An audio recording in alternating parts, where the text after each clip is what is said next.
بالله من الشيطان الرجيم. بسم الله الرحمن الرحيم. السلام عليكم ورحمة الله وبركاته. الحمد لله رب العالمين. الحمد لله رب العالمين وبه نستعين على أمور الدنيا والدين، والصلاة والسلام على أشرف الأنبياء والمرسلين، والحمد لله رب العالمين. أشهد أن لا إله إلا الله وحده لا شريك له، وأشهد أن محمدا عبده ورسوله لا نبي بعده. اللهم صل وسلم وبارك وكرم وتعظم وعظم على سيدنا وحبيبنا وشفيعنا وقرة أعيننا ومولانا محمد، اللهم صل وسلم، وعلى آله وصحبه أجمعين. أما بعد، فقال الله تعالى في القرآن الكريم: أعوذ بالله من الشيطان الرجيم. بسم الله الرحمن الرحيم. اتقوا الله حق تقاته ولا تموتوا إلا وأنتم مسلمون. صدق الله العظيم. Alhamdulillah, mari kita panjatkan segala kita ucapkanlah kalimat alhamdulillahi rabbil alamin atas berkat segala limpahan rahmat karunia dari Allah Subhanahu wa taala yang telah memberikan kita banyak sekali nikmat, khususnya nikmat iman Islam, nikmat panjang umur dan sehat wal afiat. Dan alhamdulillah kita masih dilindungi oleh Allah Subhanahu wa taala daripada wabah yang sedang melanda negara kita ini. Semoga negara kita ini bisa lekas kelar tuntas menghadapi wabah ini, insyaallah, amin. Salawat serta salam tak lupa kita hancurkan dan tak lupa kita curahkan kepada junjungan Adam wa habibina wa syafi'ina wa maulana Muhammad, Allahumma salli wa sallim wa barik alaih, yang telah membawa umatnya dari zaman jahiliyah ke zaman terang benderang seperti sekarang ini. Pada kesempatan kali ini saya hanya ingin menyampaikan sepatah maupun hanya dua kalimat, hanya menyampaikan dua patah saja, sepatah maupun dua patah kalimat sahaja, tidak terlalu panjang. Kalau panjang-panjang nanti takutnya malah nggak paham. Auzubillah.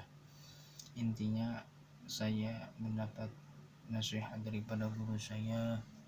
Guru saya berpesan kepada kami selaku murid-muridnya, hai para pemuda, teruslah kalian tingkatkan keimanan serta ketakwaan kalian kepada Allah Subhanahu wa taala.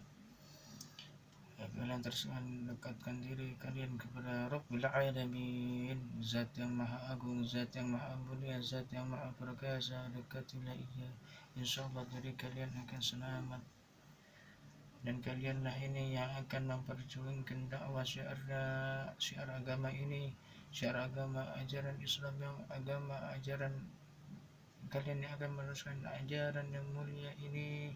Kalian yang akan meneruskan dakwah syiarnya baginda Nabi Muhammad sallallahu alaihi wasallam, dan kalian juga yang akan membawa negeri ini di masa yang akan datang untuk menjadi negeri yang insyaallah aman, nyaman, insyaallah menjadi negeri yang baldatun thayyibatan wa rabbun ghafur, insyaallah terlindungi dari segala bala, wabah, bencana, keburukan dan segala rupanya daripada Allah Subhanahu wa taala. Insyaallah negara kita terlindungi dari itu semua, amin amin ya Allah ya rabbal alamin. Intinya dari pesan dari nasihat guru saya tadi, beliau berpesan kepada para pemuda, maksudnya kita nih, para pemuda kita untuk selalu meningkatkan keimanan sekali ketakwaan kita kepada Allah Subhanahu wa taala, karena kunci hidup untuk kita selamat di dunia wal akhirah ialah takwa, rasa takut kita kepada Allah Subhanahu wa taala sebagai Rabbul Alamin yang menciptakan langit dan bumi beserta isinya atas berkat rahmat Allah juga gitu. Banyak sekali atau terhitung jumlahnya nikmat Allah. Namun pada kenyataan pemuda di zaman sekarang di luar sana, bukan di sini insyaallah nggak tahu dah, Di luar sana banyak pemuda yang sudah melupakan ajaran agama, khususnya ajaran agama Islam untuk yang muslim.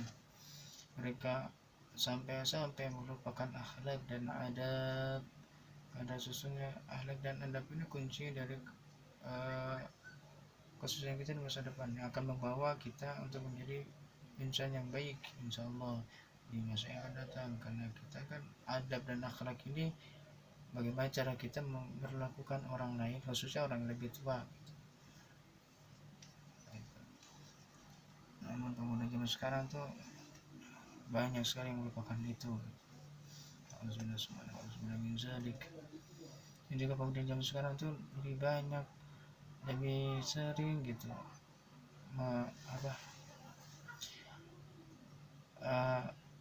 membahas soal percintaan mereka.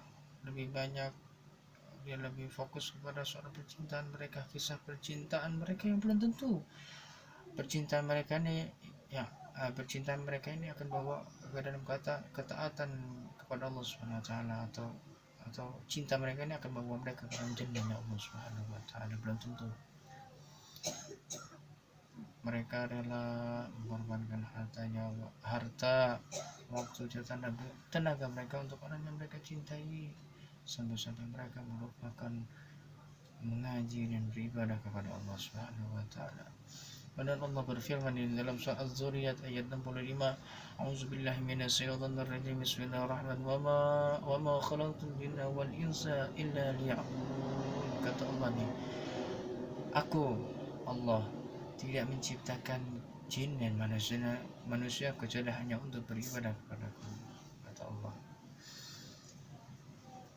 Intinya kita bisa untuk mengorbankan segala apapun yang kita miliki untuk orang kita cintai. Lantas mengapa kita sulit sekali untuk mengorbankan segala hal yang Allah berikan, khususnya untuk kita abdikan ini semua untuk Allah Subhanahu wa taala, untuk jaminan kita di yaumil kiamah, di yaumil mizan, di hari perhitungan kelak yang tidak akan ada yang orang siapapun dalam kita kecuali hanya Allah Subhanahu wa taala yang dalam kita. Pemuda adalah aset besar suatu bangsa. Pemuda adalah harapan masa depan suatu negara. Semakin baik akhlak para pemuda, insya Allah semakin maju juga negara tersebut, insya Allah. Oleh karena itu kita sebagai pemuda teruslah memperdalam ilmu agama. Dekatkan dirilah kalian kepada Allah Subhanahu wa taala agar kalian terlindungi, terhindar dari segala kemaksiatan yang hanya merugikan diri sendiri dan juga orang lain. Dan juga pemuda zaman sekarang juga nih banyak yang salah pergaulan. Mereka lebih bergaul, lebih senang berteman dengan orang-orang yang notabene ini jauh daripada Allah Subhanahu wa taala gitu. Mereka lebih senang untuk berfoya-foya, berhura-hura, berjoget ceria, mereka merupakan tentang kewajibannya sebagai manusia, sebagai hambanya Allah Subhanahu wa taala.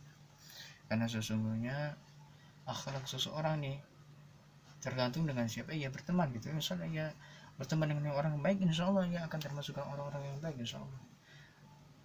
Namun sebaliknya bila ia berteman dengan orang-orang buruk, na'udzubillah, takutnya ia akan termasuk orang-orang yang buruk. Na'udzubillah min zalik. Oleh karena itu kalian para pemuda carilah teman yang insya Allah mampu membawa kalian semakin mampu membawa kalian menjadi insan manusia yang memiliki rasa tingkat ketakwaan, rasa cinta mahabbah kalian kepada Rabb kalian yang sangat tinggi. Insyaallah kalian akan selamat di dunia dan akhirat. Intinya cari teman yang baik, yang bisa bawa kita dekat dengan Allah Subhanahu wa taala itu. Karena kuncinya tadi di awal saya bilang kunci selamat kita di dunia dan di akhirat adalah dengan takwa kita kepada Allah Subhanahu wa taala. Insyaallah semakin kuat takwa, semakin besar takwa seorang pemuda atau seseorang insan, seorang hamba Allah, semakin banyak juga amal ibadahnya, insya Allah ia akan terhindar segala keburukan yang Allah limpahkan kepada manusia, kepada hamba-hamba yang lain. Insya Allah ia akan selamat, insya Allah. Amin. Oh iya, saya ingat, saya jadi ingat sebuah kisah tentang pemuda yang mempunyai rasa takwa yang sangat tinggi kepada Rabbul Alamin, sampai-sampai ia sangat takut sekali untuk berbuat maksiat kepada Allah Subhanahu wa taala. Kisah ini diriwayatkan dalam sebuah kitab. Nama pemuda ini kalau tidak salah namanya Ibnu Sirron. Ibnu Sirron ini seorang pemuda yang berasal dari kota negeri Irak kalau nggak salah, negeri Irak. Ibnu Sirron ini mempunyai fisik yang Masya Allah sangat indah, bagus, gagah, tampan, dan juga mempunyai keilmuan agama yang sangat tinggi, dan juga rasa dan juga ketakwaan yang sangat tinggi kepada Allah Subhanahu wa taala. Ada suatu kisah, beliau ini Ibnu Sirron ini setiap mana-mana tuh beliau selalu menyiarkan ajaran Islam. Untuk beliau ini selalu menasihati, mengajak teman-temannya untuk selalu beribadah kepada Allah, intinya berbuat baik kepada sesama intinya. Nah, pada suatu hari ini ada suatu kisah Ibnu Sirron nih.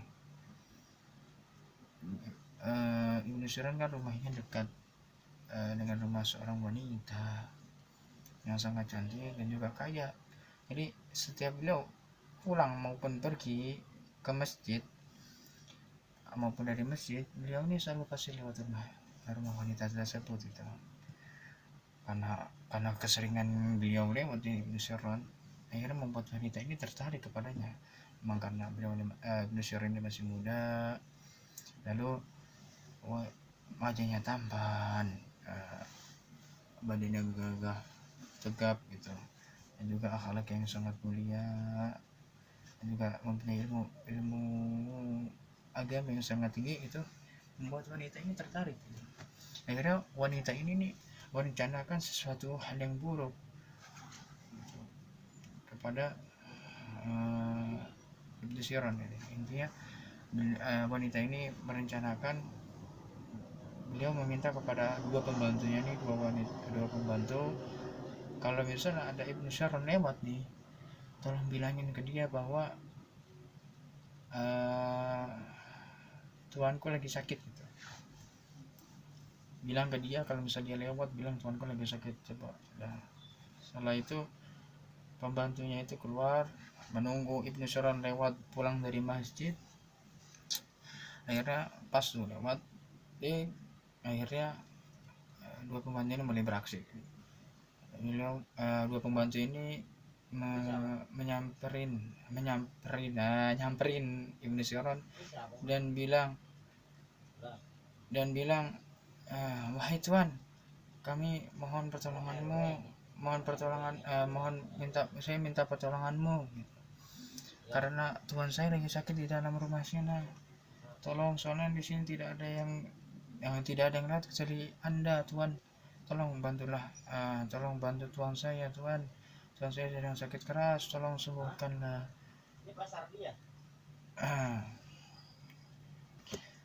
Setelah pembantunya meminta, akhirnya kan karena beliau ini memang benar sih, di situ tidak ada yang lewat kecuali dia. Setelah melihat situasi ternyata emang benar tidak ada yang lewat, dia Ibnu Sirron manut ikut gitu, karena Ibnu Sirron ini juga merasa iba karena mendengar curhatan dari dua pembantu ini karena tuannya sedang sakit gitu. Akhirnya beliau diajak masuk ke rumah tuannya. Sebenarnya tidak ada yang sakit, karena ini hanya sebuah modus saja, jadi seorang wanita yang tadi yang kaya dan juga cantik gitu.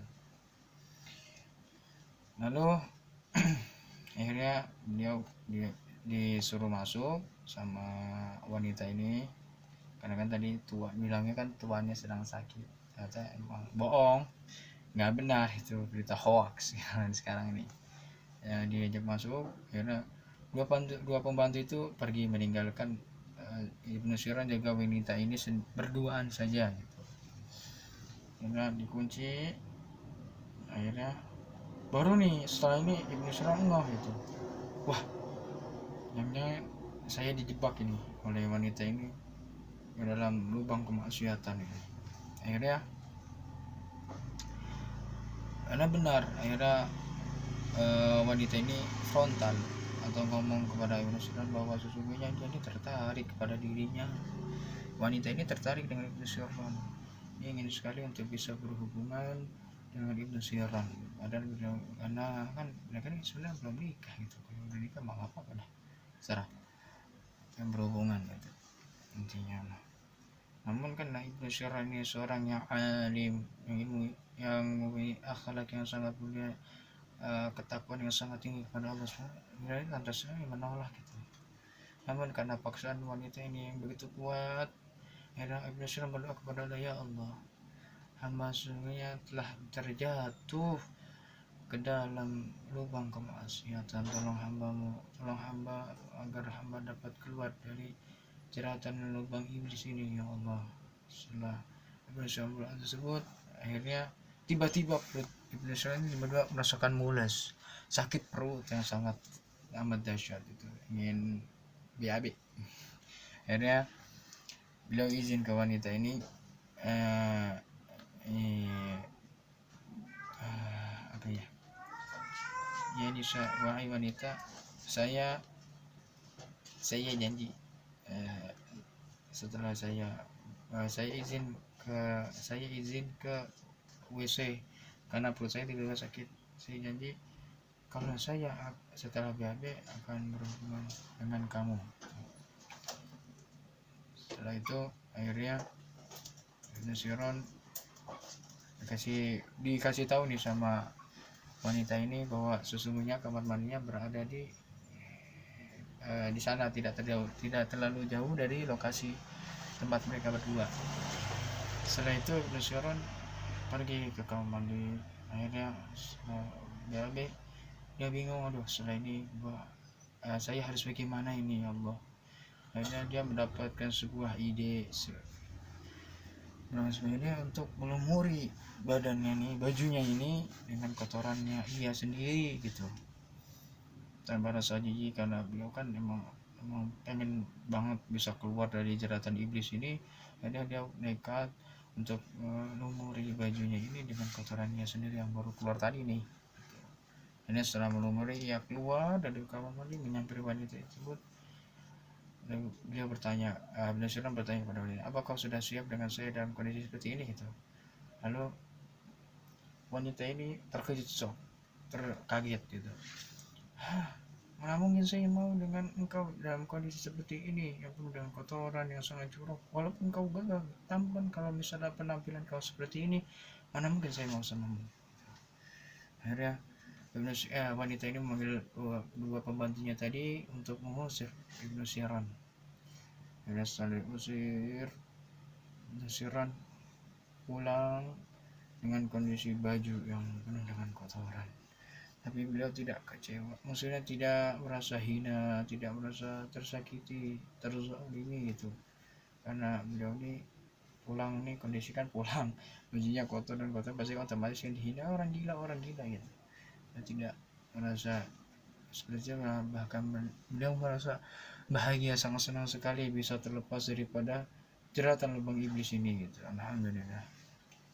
Ini beliau setelah sampai rumah, cucian, beliau akhirnya melaksanakan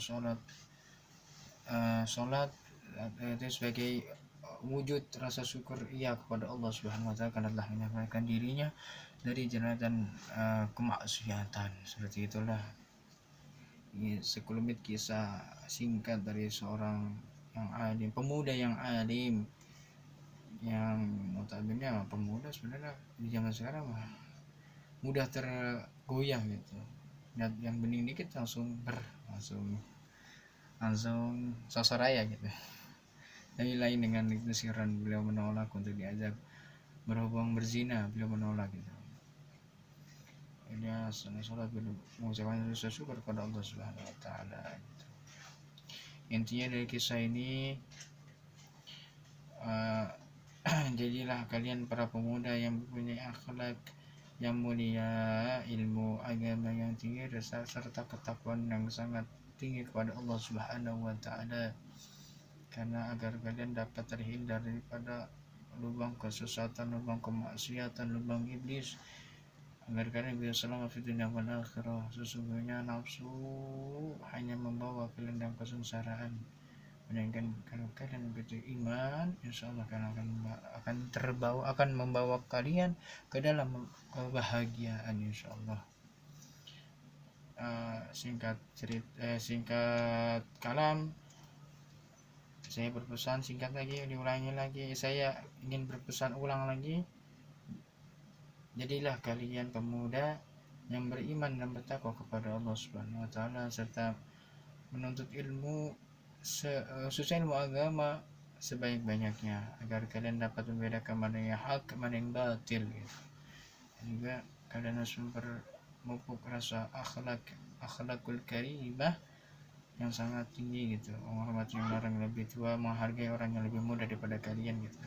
Karena sesungguhnya dalam hadisnya, sesungguhnya aku tidak pada diskusinya Allah, sesungguhnya aku tidak mengutus Muhammad kecuali hanya untuk memperbaiki akhlak gitu, memperbagus akhlak manusia gitu.